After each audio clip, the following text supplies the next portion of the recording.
చెప్పే ఫ్రీ బస్సులు పెట్టి పండ్ల మీద పోయేటోళ్ళ కష్టం అవుతుంది. పని లేని వాళ్ళు బస్సు ఎక్కుతారు వీడికి అడుకోనికే. ఇక మాటలు దిగుదామంటే ఇంట బస్సులు అయితే వెళ్ళిపోతున్నాయి. ఏం పని లేదు పిల్లలు. మీ ఇంట్లో 500 గ్యాస్ వస్తుందా? ఏం వస్తలేదు. 500కి ఇస్తానంటుండే ఆయన. ఏడిచ్చిండు ఎవరికి ఇచ్చిండు? ఎట్లా ఉంది రేవంత్ రెడ్డి వచ్చిన తర్వాత పరిపాలన? ఇక ఏం పరిపాలన అంటే బస్సులు ఒకటి పిరి మంచిగా ఉంది ఆటోలోకి, ఇంకేం పనులు మంచిగా లేవు. అంతేనా? 15 నెలలు పింఛన్ పెంచ మా అమ్మ కూడా చిన్న భర్త పింఛన్ కూడా పెంచలేదు కదా. 4000 ఇస్తా అంటున్నాడు. ఎక్కడ 4000 2000 ఉంది, 4000 వేయండి వచ్చిన నెలకే ఇస్తానే కదా. ఏమని ఇప్పుడు 2 నెలలు అయితే ఇస్తుంది. 2000 ఇస్తున్నాడు, 4000 ఇస్తున్నాడు. 2000 ఇస్తుందా?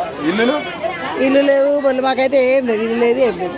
15 నెలల్లో ఏం చేసాడు? మహిళలు కోటీశ్వరాలను చేస్తానంటాడు కదా. అందరు కోటేశ్వర బిల్డింగ్లు వండుకోరు మహిళలు అందరు.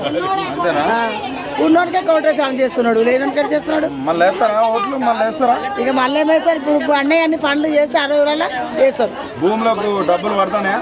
పడుతున్నాయి భూమిలో డబ్బులు. 15,000 పడతానే?